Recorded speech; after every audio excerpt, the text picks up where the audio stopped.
Hi friends, welcome to our channel. మన హిందూ పురాణాలని ఇన్స్పిరేషన్గా తీసుకునే హాలీవుడ్లో చాలా వరకు మూవీస్ తీశారన్న విషయం మీకు తెలుసా?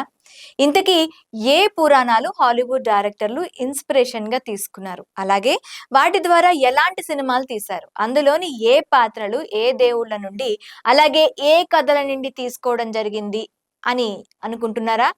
మరి దానికి సంబంధించిన వివరాల్లోకెళ్తే, ముందుగా ఆ లిస్ట్‌లో వరల్డ్ బిగ్గెస్ట్ మూవీ అయినటువంటి 'అవతార్' గురించి చెప్పుకోవాలి. ఈ 'అవతార్' సినిమా అనేది హిందూ గాడ్ అయినటువంటి మహావిష్ణువు నుండి ఇన్స్పిరేషన్‌గా తీసుకొని తీయడం జరిగింది. ఆ సినిమాకి ఉన్న పేరు 'అవతార్' అన్న పేరు కూడా మహావిష్ణువు పేరే. రాక్షస సంహారం కోసం, అలాగే లోక పరిరక్షణ కోసం తన శరీరాన్ని వదిలి వివిధ రకాల అవతారాలలో మహావిష్ణువు మారడం వలన ఆ విష్ణువుకి అవతార్ అన్న పేరు ఉండడం జరిగింది.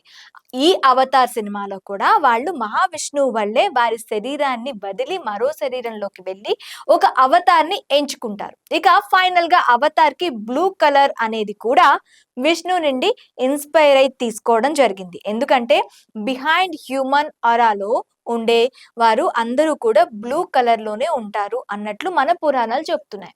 అందుకే మన కృష్ణుడిని కూడా అన్ని సినిమాల్లో బ్లూ కలర్ లోనే చూపిస్తూ ఉంటాము.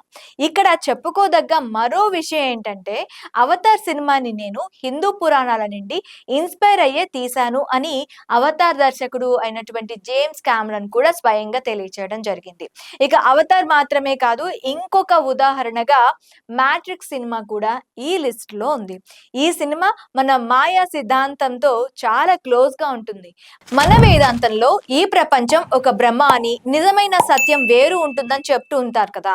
అలాగే మ్యాట్రిక్స్ లో కూడా నువ్వు చూసే ప్రపంచం ఒక కంప్యూటర్ సిమ్యులేషన్, నిజం అది కాదని తెలియచేస్తుంది. అంతేకాదు, థోర్ లాంటి మార్వెల్ సినిమాలు తీసుకున్నప్పటికీ థోర్ అనే క్యారెక్టర్ నార్స్ పురాణాల నుండి తీసుకోవడం జరిగింది.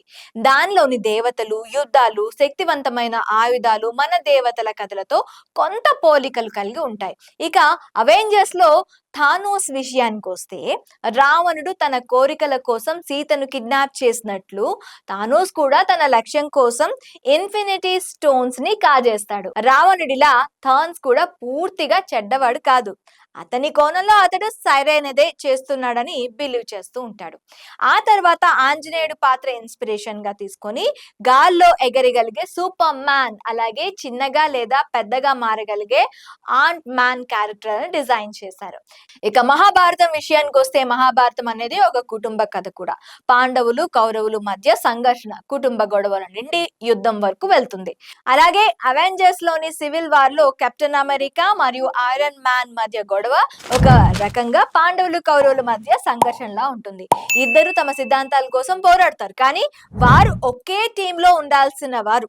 ఇలా చెప్పుకుంటూ పోతే ఇంకా ఎన్నో హాలీవుడ్ సినిమాలు మరియు పాత్రలు కూడా హిందూ పురాణాలని ఇన్స్పైర్ గా తీసుకొని తయారు చేయడం జరిగింది. అలా మన హిందూ పురాణాలకి హాలీవుడ్ లో ఎంతో ప్రాముఖ్యత ఉంది. కానీ మన భారతీయులే కొంతమంది వాటిని అర్థం చేసుకొని పట్టించుకోరు. ఇవ్వండి నాకు తెలిసిన కొన్ని పురాణాల నుండి ఇన్స్పైర్ అయి తీసుకున్న కథలు మరియు పాత్రలు. మరి ఈ ఇన్ఫర్మేషన్ కనుక మీకు నచ్చినట్లయితే ఈ వీడియోని లైక్ చేయండి, అలాగే షేర్ చేయండి.